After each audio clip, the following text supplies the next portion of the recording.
Hello, everyone, and welcome back to the MLS Now podcast preseason bonanza. We have an amazing guest, but of course, the more important part of the podcast is me, your host, Russell. You can find me on social media at Mr. Danger Russ, and you can find the podcast on social media at MLS Now Podcast. But if you're here maybe to listen to Chicago Fire content instead, well, you can find our amazing guest, Tim, on social media at Sing Electric. Tim, hello. A lot to talk about. People don't know this, but we've been going for a hot minute already, and they missed out on all of it because I'm not going to include any of that in the episode. It's all just for us. Man, that sounds so evil. But the TLDR, I'm going to summarize it. Lucho Acosta will not be a Chicago Fire. I'm although shocked. we've been getting hints that someone somewhere is trying to will it into being and sliding into reporters' DMs as part of that effort. And I don't even think they're really trying that. I think they're just trying to make it sound like a thing that someone thinks is going to happen, so that eventually we can get there. Right. Well, and you were getting in what languages again? English, Spanish, Portuguese.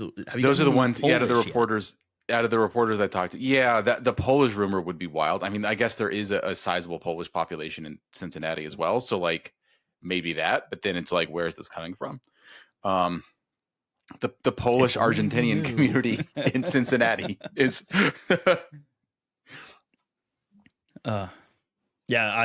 Anyways, riveting content there. If we had some sort of like super secret place that we released all of this content, then we would put it there. But as far as I know, we don't have a super secret place to release it to.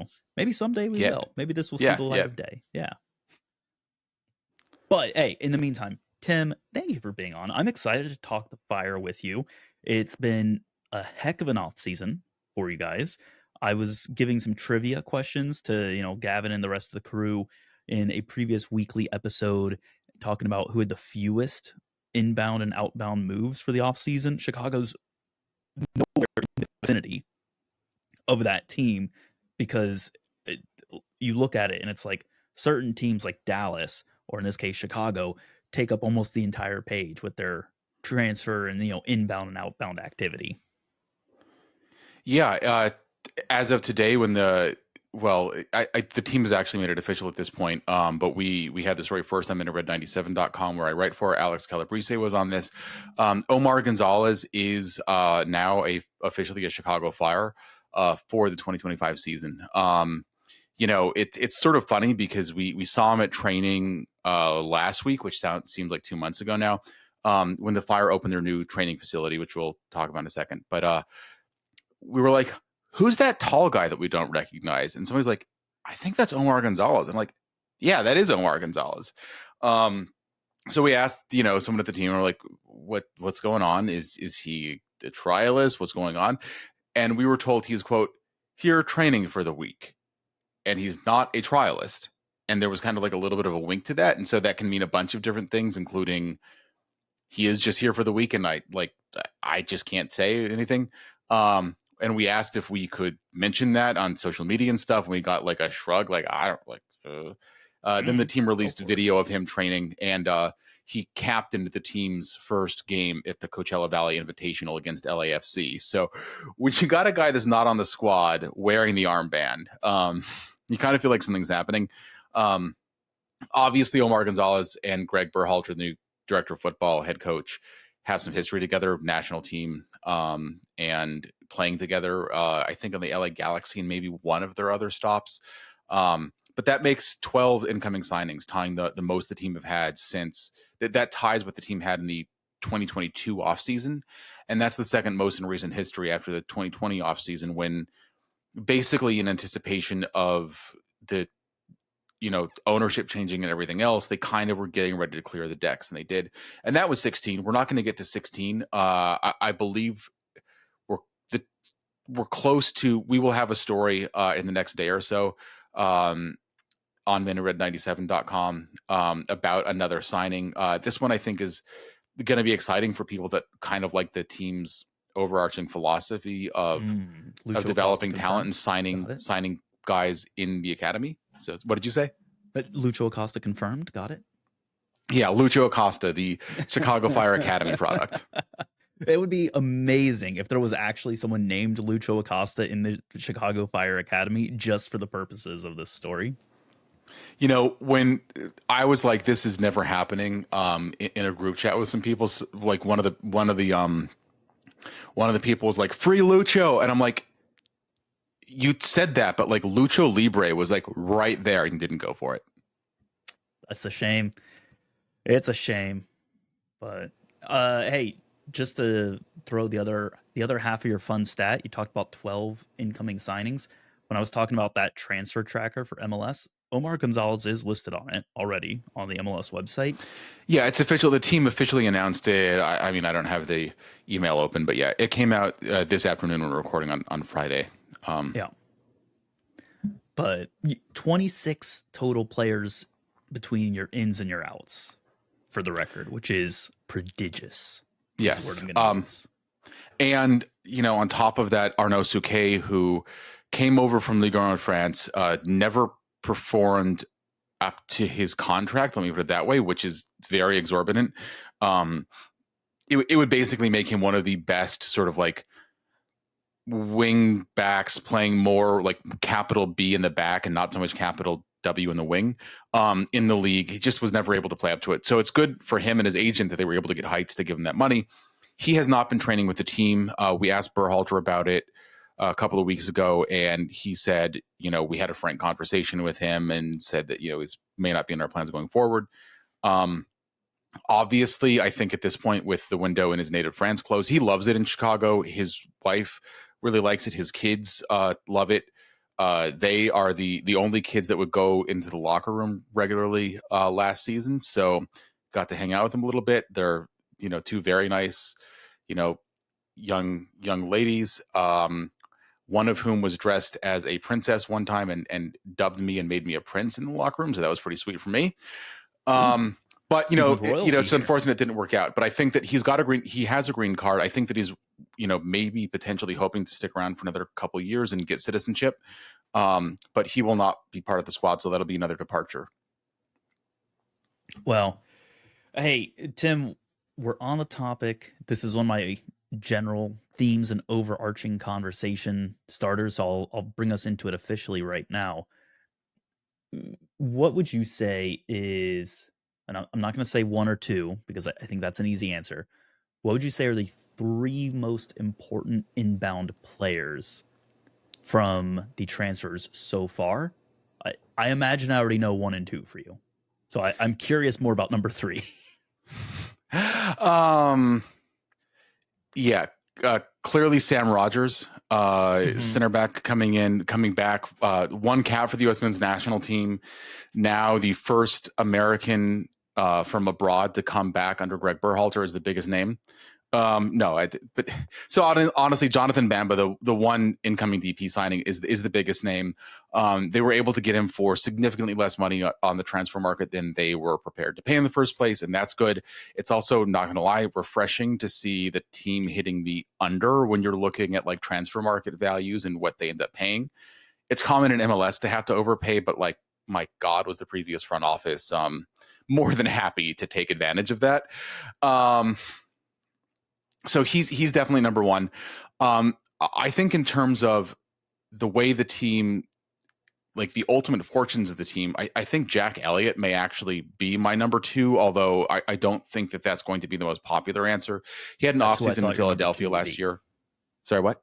That's who I thought your number two would be, for the record. Well, that's, I've gotten a chance to speak to him a little bit. He was unhappy with how the last season went in Philadelphia. He was unhappy with how it landed, and he always gives very good answers. I've spoken to him now a couple of times. You can tell that he's giving answers. He's smart with media, if that makes sense. So he will give the right answer, whether or not I think that is true of his like innermost feelings.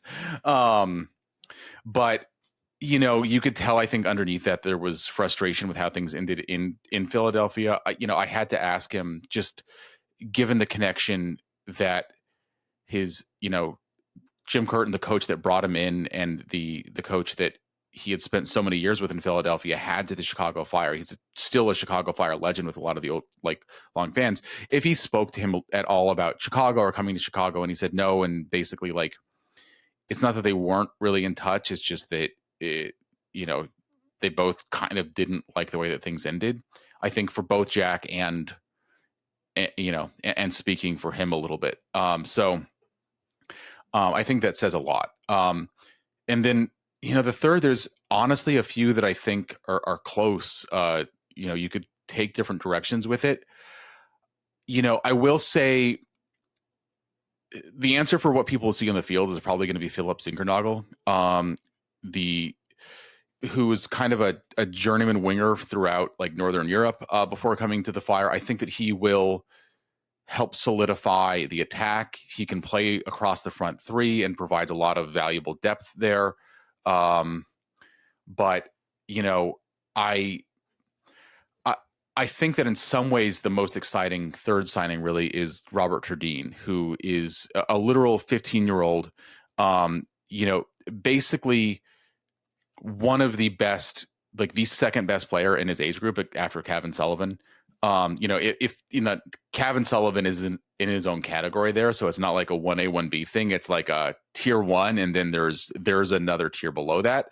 But he is the name that is most often mentioned after that, in terms of, like, overall ability. He is going to be an off-roster homegrown, which are now official with the new roster rule changes. So yay, we can talk about that, and it makes sense to people now.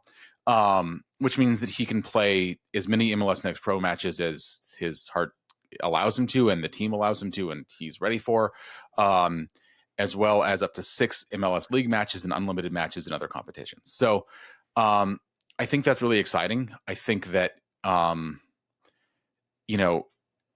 he is a big indication of the way that the team wants to go with their academy going forward. Like the vision that owner Joe Mansueto talked to me about when we spoke at the Greg Berhalter introduction, whatever thing. I'd say like presser, but it was more than just a press conference because there were a lot of sponsors that were there, like eating food that I didn't get access to, and having drinks that I didn't get access to. But like the vision is to basically said, we want to win trophies and we want it to be, 80% academy products on the pitch when we do.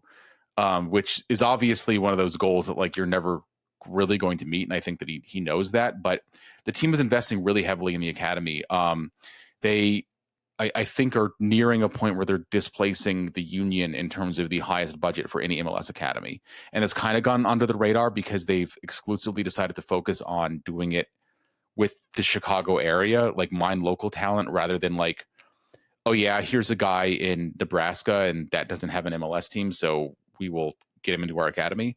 But I think it's an indication of that the things are going forward the way that they want them to. It's interesting because in previous episodes I've talked about teams' academies, and everyone's always very adamant that, oh, Philly is the gold standard. And I think that's probably still accurate, but to hear that there's very definable metrics in which they're being passed, and Chicago, it doesn't surprise me that their academy financial support is so high, knowing where Chicago likes to spend money. Yeah. I mean, right. I mean, but in terms of production, right, like Philadelphia and FC Dallas are still ahead of everyone else. But, these things can change quickly. Like, I think that we saw that with, like, under, you made a joke in the pre-record about, like, how we're going to talk about the San Jose Earthquakes. And I'm like, that's fine. I know a ton about the, like 2021 to 2023 New England Revolution. But that's the thing that, like, under Bruce Arena, like the academy went from a joke, like nobody even heard of them. Like they didn't make it to the later stages in academy competitions in any age group ever, which is wild because so much of it's random that, like, it just math says that they should, to suddenly producing a lot of guys that have come through there. So if these things can change quickly, and I think that, the Fire had an exodus out of their academy, both on the players' side, like a lot of players that were in the academy decided to go elsewhere to play or quit the game or other things. But, since then they've invested a ton. They brought in Gary Lewis, who has a very long history. He was in the Red Bulls Academy for a number of years. He was, I think, the director of development or like youth development for Liverpool's academy for a while. And he's now leading the Flyers Academy. And so it's bringing in top people. And there's now top facilities as well. The Flyers just opened their new, it's depending on how you count, somewhere between like 88 million and $100 million performance center. So their new training facility. I got to see it for the first time just last week, which again seems like a month ago now. It's very nice. We were given limited access to a few parts of it, but the hybrid pitches are nice. Like very high quality hybrid pitches. There's artificial turf fields. There's a bubble for, because it's Chicago and you have to do that for some training. But it is a night and day difference from training in the bowels of SeatGeek like the team used to. Like the weight room used to look like the gym that you'd think that the Bulgarian wrestling team would train in like Soviet times, like it just is like cinder block walls everywhere, no windows and all that, to now it is like a 2-story tall glass encased thing looking out over the pitches and the Chicago skyline in the distance.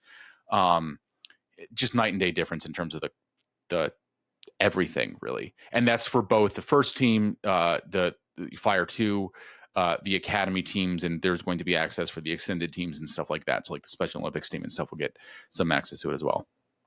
Nice. I mean, facilities make a big difference too. I know there are players who have come and they've toured, FC Cincinnati's facilities before joining, and there have been players that even said like the facilities at FC Cincinnati, considering Mercy Health Training Center is brand new, are really nice, like way nicer than anything I've used even in Europe. And so to see lots of MLS teams now really investing in that infrastructure and investing in building up someplace where players can really get themselves to the peak physically, mentally, all that is, I think, a good sign for the league long term. Absolutely, because you play one game a week and you're there for a few hours. You're in the training center 5 days, sometimes 6 days out of the week, for a lot longer hours for the most part. I mean, it is your workplace, right? And so it makes a huge difference, and it also just says something about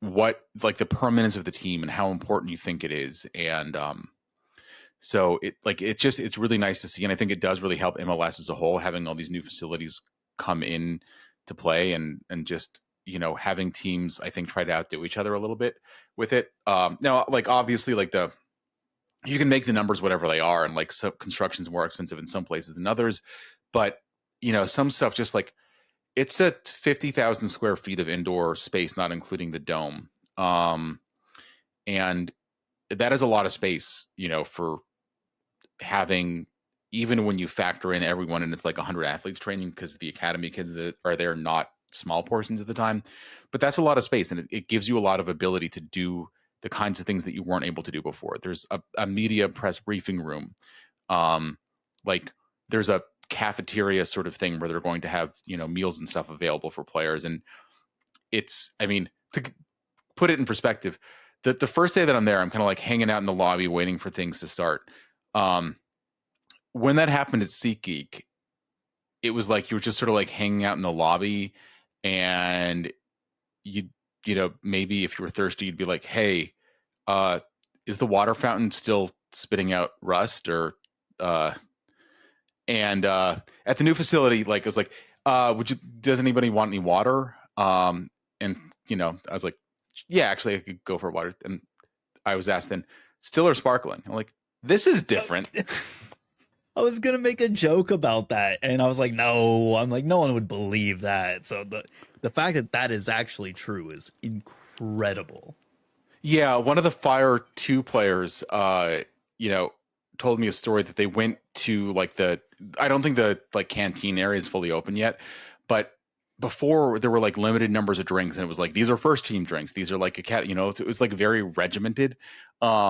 And then there's just like a huge cooler of like energy drinks and like, performance drinks and water and stuff like that. And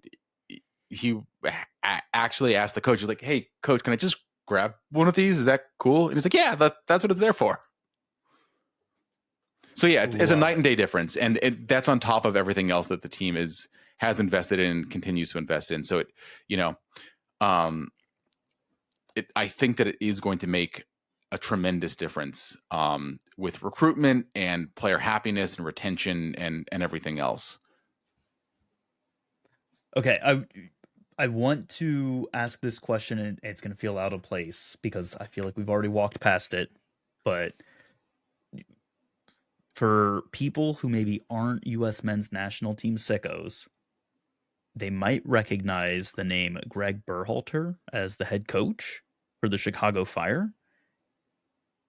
Knowing that you've had a chance to talk to him, are we going to see the same kind of like Greg Berhalter ball when he's playing at the Chicago Fire and coaching the team, or is he taking a different direction? Is it even known yet what his decision even is?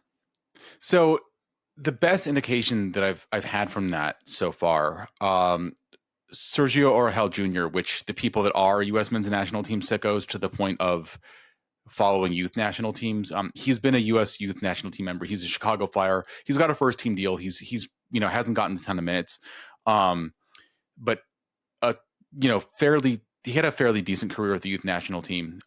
He was in camps, because when they start the camp, a lot of the time, like the youth players will be there with the senior team, and he said, yeah, he's basically asking us to do the same things that they asked us to do in the national team camps. So, it's out of like out of possession, it's hard pressing, try to win the ball back. In possession, it's trying to build up through the back, do it centrally, but a lot of the attacks I think are going to go through the wings.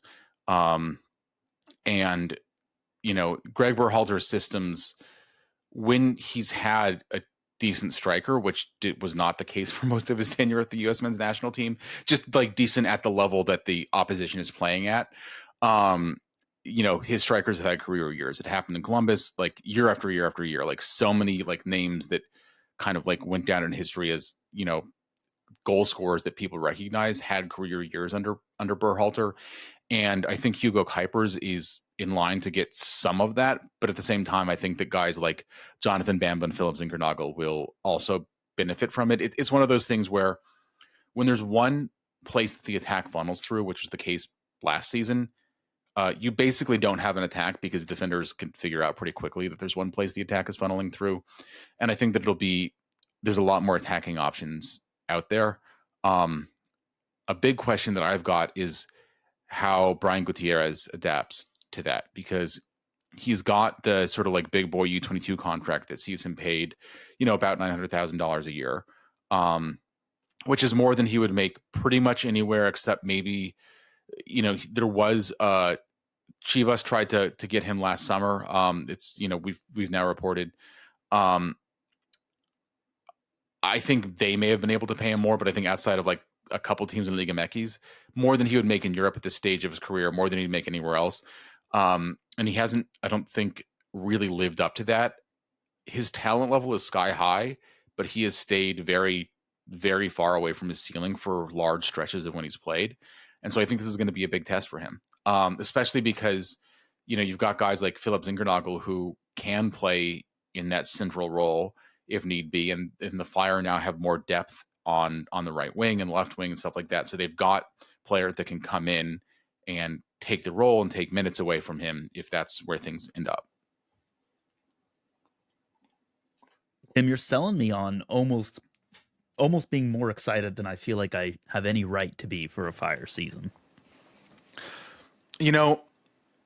Obviously it's early and preseason doesn't really, like, I don't even know what I'm watching for in preseason some of the time, right? Because it's like, you get guys playing the game of their life because they're fighting for minutes or an appearance or like a contract or whatever, against guys that are trying to put in some reps and just like be like, so you think I can chip it past the goalie if I take it from here? Like that's literally their thought process. So, but I think in preseason the team has looked good. In the first game, which was after just a few days of training against Fortaleza, who early in their season, but like an in-season team from Serie A, there was an energy to the team that there wasn't before, and I think there was a coherence on both sides of the ball that there wasn't before, including from some players that haven't even been signed to deals. Like Christopher Cups is another academy product.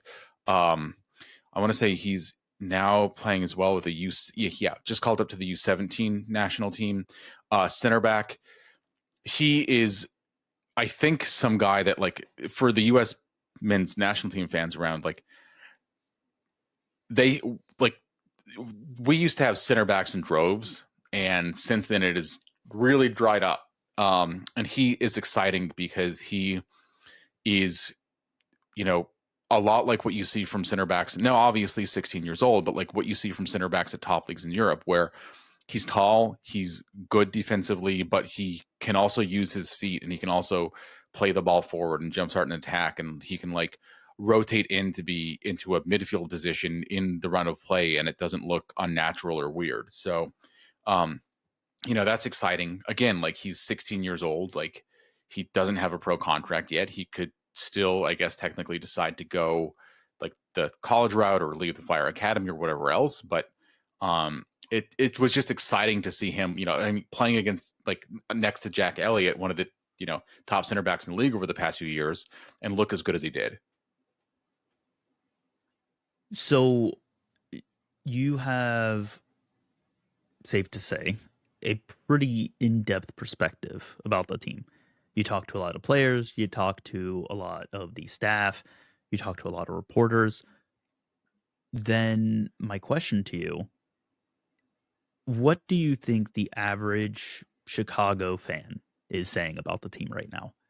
Are they seeing the same level of energy? Are they showing the excitement that it seems like maybe could be there for the team? Or is there that Chicago skepticism of, well, the Fire haven't been good in a while, prove it to me first? Like, what I are they think there's a saying? lot of that. Yeah, I think there's a lot of that. Now, like, obviously, when the Neymar signing was rumored for a second, it was fun to report on that for like about a week.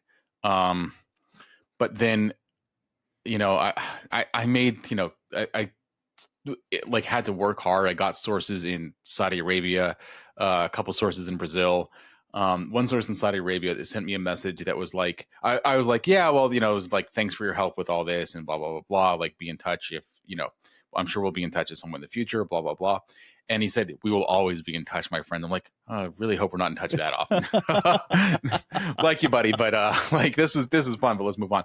But I think that signing, like, one, a lot of Fire fans were like, this would be terrible from a sporting sense, right? And a few others were like, this is at least a big splash, and the team hasn't made that big splash. But there's fans that are like, the team has tried making big splashes and it hasn't worked out. Like, Bastian Schweinsteiger came into the Fire. There was one fun season that basically ended with, against a pretty stacked New York Red Bulls team in the playoffs, very unceremoniously. Shaqiri came and was kind of replacement level, like mid-gam MLS midfielder player level. Like, and so I think that there's like a lot of like, nothing the team could do would really be happy unless they, like, I don't know, like, bought like the LA Galaxy's roster and brought every single player over or something like that, Offered a cash trade to Inter Miami for Messi. Yeah. No, the real move would be to do like the MLS trade. This might have happened. This might have happened before Chris Henderson left. Be like MLS trade of all MLS trades. Like, we have, $1 million in 2025 GAM, $1.5 million in 2026 GAM, conditional GAM going up through like 2045, along with super draft picks up the wazoo, and an international slot this year and this year and this year. But you send us an international slot that year in exchange for Lionel Messi. I mean, we joke, but it could happen. I mean, given that it took like literally like months of not just like a couple of lawyers, but like an army of lawyers to negotiate that contract, pretty sure it's got a no movement clause. What if that'd be hilarious if it didn't. I'm sure you're right. It must. But so I'm not going to name names, but I do know that there have been like well-known names, like high-level, like DP players in the past that basically their agents were like, no, like I'm not going to trust some random American lawyer to write a contract. Like, I know what to do. And so they negotiated the contract, and then a player on their team was traded, and he's like, sorry guys, I got to leave. And the DP's like, wait, like, They can you do can't that? just leave. Like, you were happy here. He's like, no, I don't have a choice. They traded me. He's like, and it's like, they can do that. So it never occurred to, and apparently like I've heard confirmed from someone that saw the contract and was involved in negotiations that there was no movement clause in that player's contract. So they could have been traded. Just because it's like, and the funny thing is, like, you can't go back and try renegotiating that, right? Because like then it's like, why is he saying this? Like, like where did this come from? And they're like, oh, we can trade you, huh? Interesting. We didn't think about it that way. You're right. We'll trade you in exchange for the first natural super draft pick from this other team for the next 8 years. I mean, look, if you want to shed DP salary, then that's the way to do it. Yeah, or you could do the DC United thing and keep the salary. Ugh. I'll tell you now, I don't look forward to doing the DC United preview with David.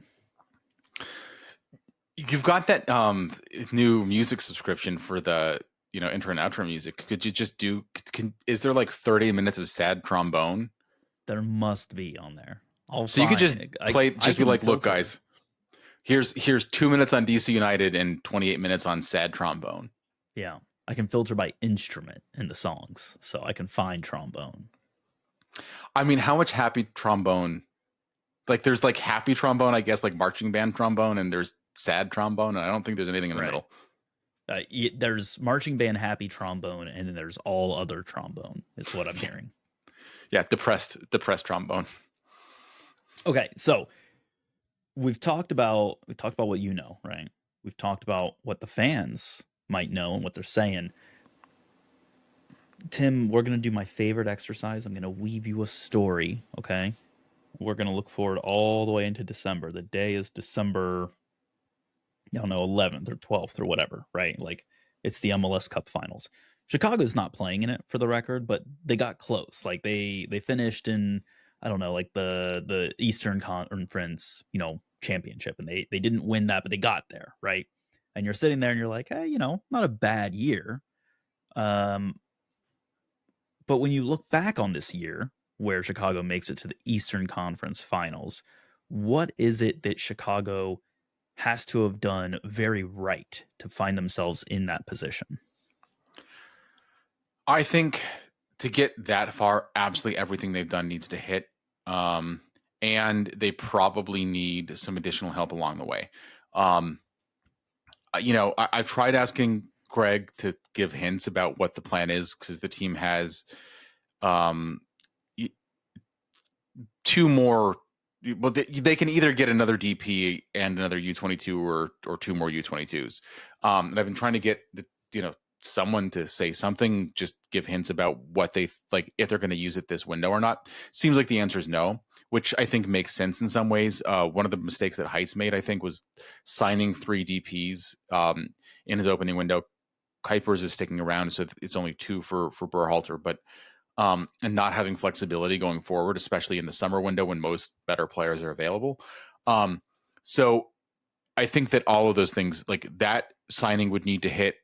I think that all of the like big name signings need to be hits. Like, Jonathan Bamba was elite 3 years ago. Has sort of been making increasingly small splashes in La Liga. Now, obviously, it's, he's fallen out of favor. Like, managers changed over him and, did not in favor and stuff like this. I don't think it's on him, but he needs to be back to the one that we saw in 2021. The team needs Rominge Kawame to be a hit and to be a good team player, because apparently that was an issue in his previous team. I think was probably just him pushing for a move in a situation where he was not happy and knew he had no future. But you know, and Philip Zinkernagel needs to be a hit. He's 30 years old. He's, sort of like at the end of what you could call his prime. Was given a 4-year deal, but who cares about the next 3 years? Like, it needs to be a hit this year. And like Brian Gutierrez needs to be take a big step forward in the attack. He needs to show that he can be like Diego Luna came out of nowhere to become. They're almost exactly the same age. Came out of nowhere to become the attacking midfielder in that age group in the U.S. pool.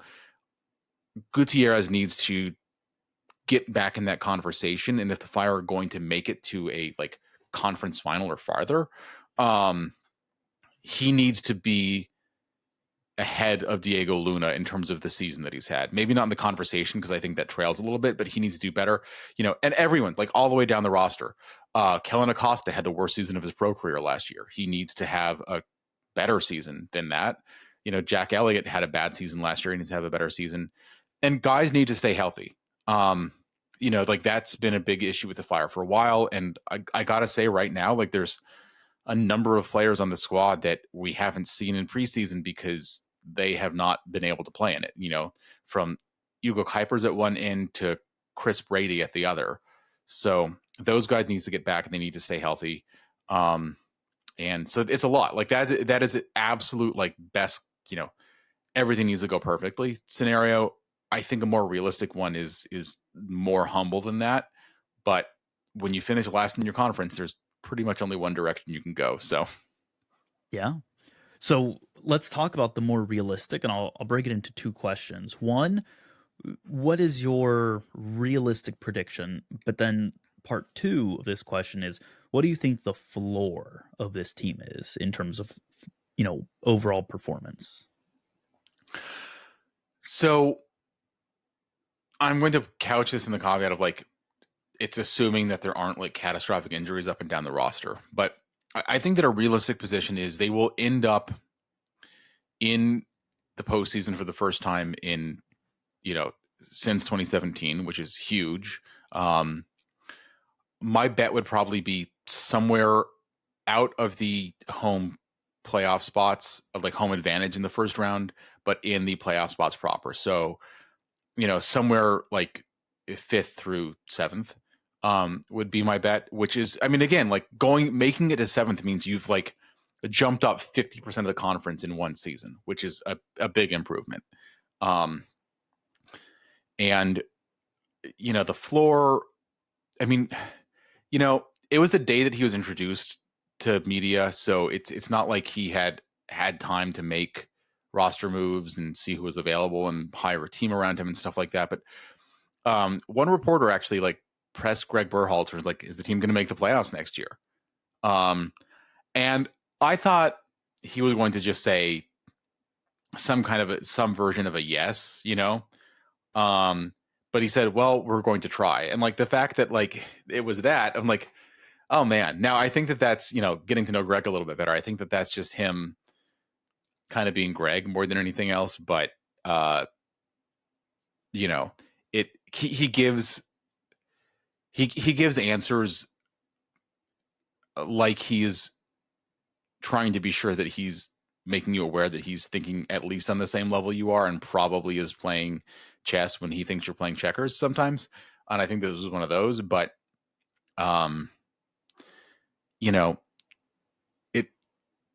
it needs a lot of things need to hit to take a roster that finished last in the conference, 28th out of 29 teams, and finished something like 15th in the league out of 30 teams. So are you saying the floor is last place again? No, I think that was exceptional, right? That was the first time that this squad had been anything close to that level. And I think that you had a number of things, right? Shaqiri left midseason. He wasn't replaced. He didn't really play as much earlier. Kellen Acosta had an off year. Brian Gutierrez was sort of transitioning into a new role and didn't really take it on. It took Kuipers a while to get engaged. He didn't arrive until later. Kellen Acosta was sort of a late free agent signing. The team had worked to sign him for a while, but he took time making a decision.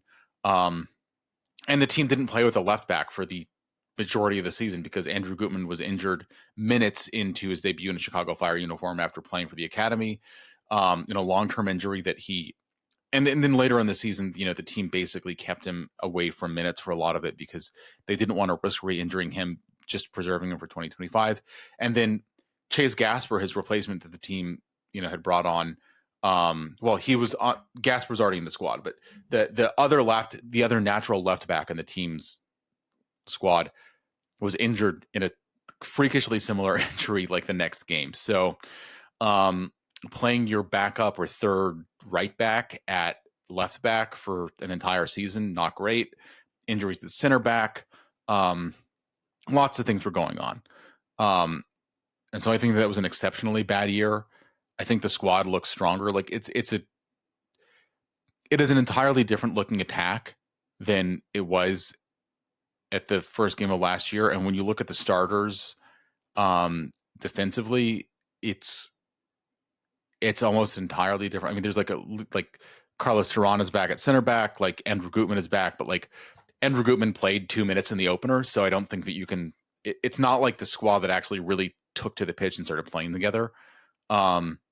So I think that it's going to be a much better team, but again, that's also law of averages, right? So 9th, 10th? Yeah, I'd say, yeah. I mean, I think that 10th would be a disappointment, right? Like 10th would be a big disappointment for absolutely everyone. But I think that if things go wrong, that's maybe where the team ends up. And one of the things that can go wrong that's already we're starting to get hints is maybe going a little bit wrong are returning like more injury issues. Yeah, I mean, injury issues are that thing that it can happen to literally any team, anytime. I mean, look at like FC Cincinnati, for instance, last year, right? Like lost Matt Miazga and then shortly afterwards loses Nick Hagland. And it's just like you lose your most important center back, Miles Robinson, away for national team duty frequently. And it's just like, and you don't even have the depth because your depth guy gets injured. Right, exactly. And MLS rosters are small. Like that's an issue that the Fire are facing, that every MLS team faces, right? Like you've got 20 slots in the senior roster, 30 on the supplemental. Like you're limited with how many games your reserve guys can play. The gap between MLS Next Pro and MLS, I think, is too big to expect significant contributions, except from one or two players that are really ready to move up. And that's life. So it's not an excuse, but like it is true that MLS teams are uniquely prone to having like 2 injuries. And you're like, well, we had planned on playing with 3 center backs, but we can't because we don't have 3 center backs anymore. We don't even have 2. Exactly. Right. Like what we did is we took 2 smaller right backs and stacked them on top of each other and put them in a trench coat out on the pitch. And we're calling it a center back. Yeah. I'll tell you right now, I would believe it from some performances that I've seen over the years that that's exactly what happened for teams. No. So, okay, we're already at like the depths of, the worst case scenario, Tim. So I'm going to ask you to go just a little bit deeper on one more question, which is, what is the thing that scares you the most right now about Chicago? Like, out of all the things that you're just like, I hope this doesn't happen, or like this is something that's staring us in the face. We haven't done anything about it yet, and we need to do something soon. Like, what is it that gives you the most anxiety about the season? So this is trying to be a cop-out, but it's not trying to be a cop-out, but it'll sound like one. It's if things don't work out, right? Because it's like Joe Mansueto bought the team in 2019. Previously, the knock against the Fire was that they had an owner who really wasn't willing or able to spend at the level needed. And that was true everywhere. All the things we talked about, like academy investment to facilities to like everything else. Mansueto's been spending, right? I think that most of us really think Georg Heitz was not a good hire, but he's the hire that was there, and he was allowed to stay, I think, longer than I think most people thought was really sensible, but it's the world that we live in. I think Greg Berhalter is close to a perfect hire because in the offseason, the team needed both a like director of football, sporting director, head coach, whatever, and as well as a head coach. And you want to hire the director of football kind of person, the chief soccer officer first, and then you want to have them hire the coach. And there's not enough time to do that in an off season while also making targeted signings. So you needed someone who could credibly make the case that they could do both jobs. And like realistically, like the two names in MLS that have had experience doing that are Bruce Arena and Greg Berhalter that are, I mean, because let's be honest, I think that we all assume that Sporting Kansas City is going to have the same guy there for the rest of his natural life and possibly beyond. They may be working on cloning technology and just doing that. But, and so if this doesn't work out, like I think that Greg Berhalter is a near ideal hire because his teams in MLS played well. They played interesting attacking football at a time when like that really wasn't de rigueur, like at all. Like it was very much a like, kill them on counters, like quick, like, run the ball back, like go long, route one sort of league, especially early in his tenure. And he was playing more interesting games than that, and did really well with a lot fewer resources in Columbus than he has in Chicago now. But if this doesn't work out, I think 1 year is, maybe okay. But if there are any signs of like roster degradation or like real locker room dynamicism issues, which is one of the big fears of like the Neymar potentials, like that is not a guy that seems like is going to be great for the locker room. But it's like, what else can the team do, right? Because they brought in one of the only guys that has histories of building a culture in an organization. Because he did that with the U.S. men's national team. Anyone from the USMNT Twitter that thinks that that's wrong can come at me. And he did it in Columbus before that. So if it doesn't work out, it's like, what else? Like, what else can anyone try? Because at that point, it really is like they've tried everything and nothing works, despite spending at near top of the league levels. That's a dark thought, Tim. It's a dark thought indeed. Yeah. But I mean, I think that that's not likely. And I think that there's a lot of good signs of things that are looking good and looking better to come, including like the team is openly talking about building a new soccer specific stadium now. To the point of people working for the team are dropping the kinds of hints that you don't drop to a reporter, even when you're not telling them something on the record, that like they just can't see a way that it's not going to happen. And that again would be huge, right? Like it would just be absolutely massive. I would hope so. You need to fit tens of thousands of people in there. Yeah, and that's the one knock against it is the number that's been thrown around, including by Joe Mansueto, is a 25,000 seat stadium, and I think that there is a real question of like, if you're building that opening towards the end of this decade, is that going to be enough for a league where the league is going to be in 10 or 20 years, in the largest single team market in the league?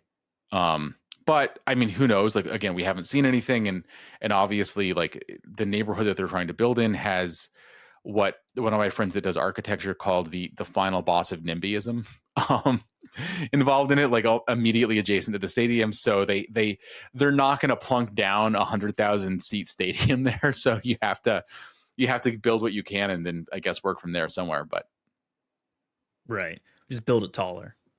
Yeah. Or I don't know, or build it deeper.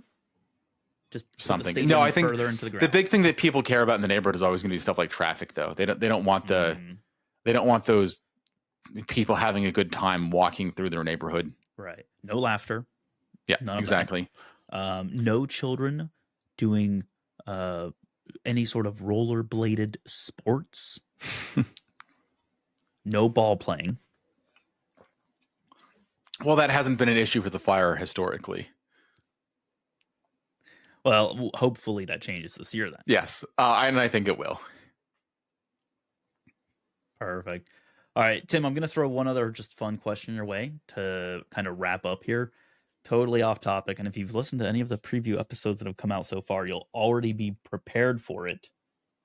But let's say that you wake up tomorrow and you're in like an alternate universe where you've suddenly become the head of marketing for all of MLS. And, you know, you're rolling out of bed and they say, Tim, what's the marketing plan for this year? Like, what are you doing to get people interested in the league? So the question then is, you're put on the spot. What's your marketing gimmick to get people to follow MLS? Talk more about GAM. Talk more All about right. the weird roster rules and mechanisms. Get people into this thing. Is like, these rules don't make any sense. They post roster rules that are not actually all the roster rules, so it's just some of them, so that it does feel like you're playing Calvin ball, where it's like you are making things up as you go along. In all seriousness, though, I think that you just need to expand beyond Messi. You need to start showing the product more. I know, the person that Fire fans love to hate, Nelson Rodriguez, is now in charge of a lot of the strategy going forward at MLS headquarters. And he's famous or infamous in Fire fandom for the way that he would use surveys to kind of like justify his point. But I know they've done surveys on how much improving the quality of the on-field product improves their perceived quality with like not fans, but like people that are not going to games. How much does it help grow the fan base? And I'm sure that they probably have evidence that, like, look, if we added, $5 million more at the salary cap, like, and it was a better league. I mean, at that point, I think if you did that, I mean, MLS teams may not beat PSV or Ajax every match, but like they would finish near the top of the table in the Dutch league. I mean, the decent or good ones would, at least, if they were spending their money wisely. But would that make anyone get, turn off the Premier League and like go to a matinee in their city that is watching the EPL or watching Liga MX and not MLS? And I bet probably no, but I still think that is the best way forward, because you have, like, it's the people that are not already glued to a couch watching, Chivas or like Man United or Man City or whatever, that are going to be the next incremental fan that you can bring in. Because a lot of those people, like, people watch both, but people that don't watch both, they're going to be the hardest people to win over, because just their attitudes and their snobbery. Yeah.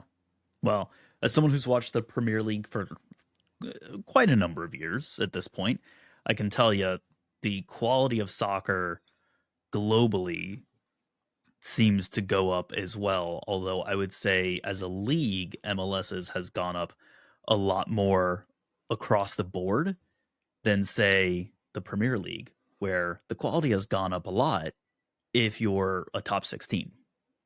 And if you're not a top 6 team, it has segmented significantly more than it used to. And even then, the Premier League is its own category of spending now, where it's not like, it's really not a top 5 league situation. It's like Premier League, there's 3 other leagues, and then you've got Liga, like, hanging out there, I guess, because they're in the conversation. But it's normal, right? Like, MLS teams,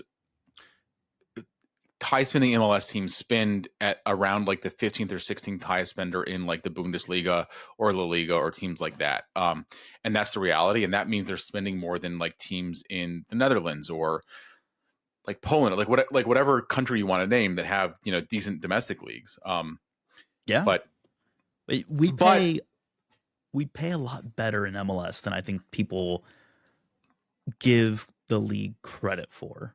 Because actually, I think you were on that episode when we talked about like where MLS compensates on one of like the roundtable episodes. And when I looked at the data last time, it was like we were 7th or 8th in the world in terms of like average player comp.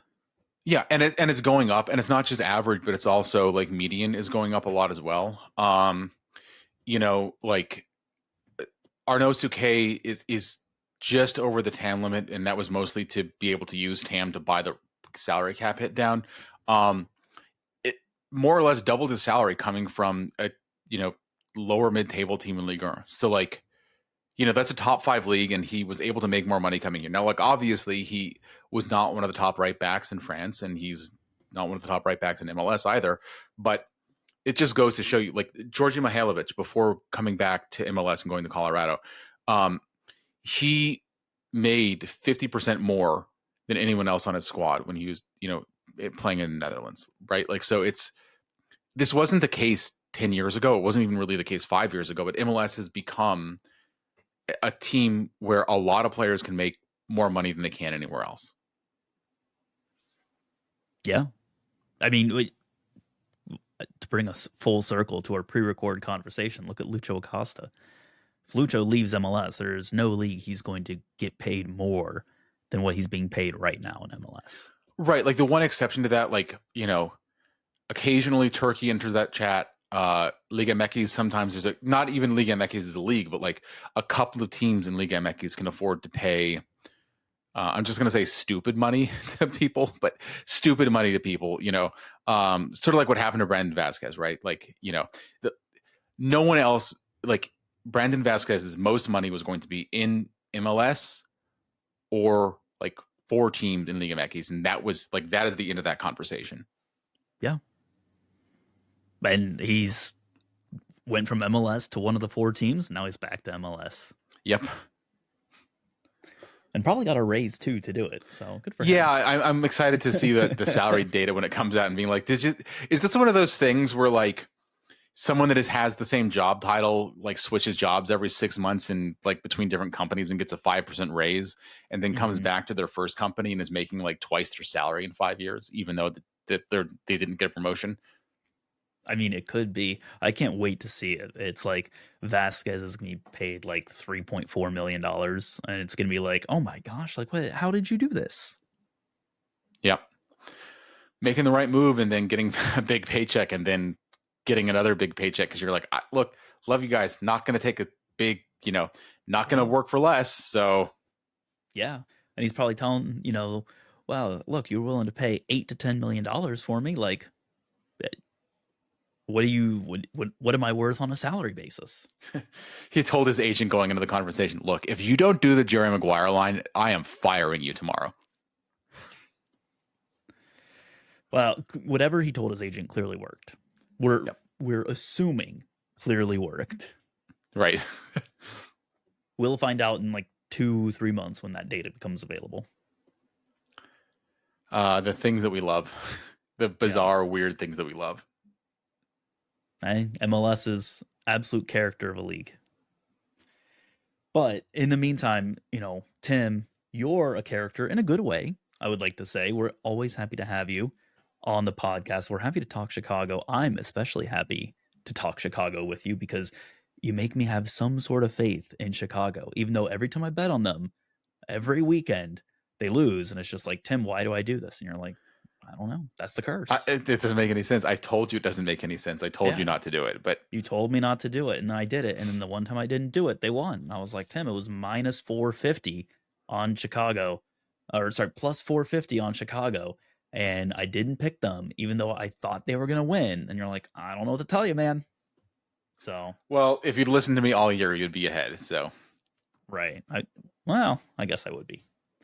You know what? Maybe I'll do that. I'll listen to you more this coming year. And I think more people, if they want to listen to you, they can find you on social media at Sing Electric, or they can find more of the podcast for us here at MLS Now Podcast at MLS Now Podcast. We're keeping it very easy for everyone. And as always, you can listen to me on the podcast, or you can find what I post online under Mr. Dangerous.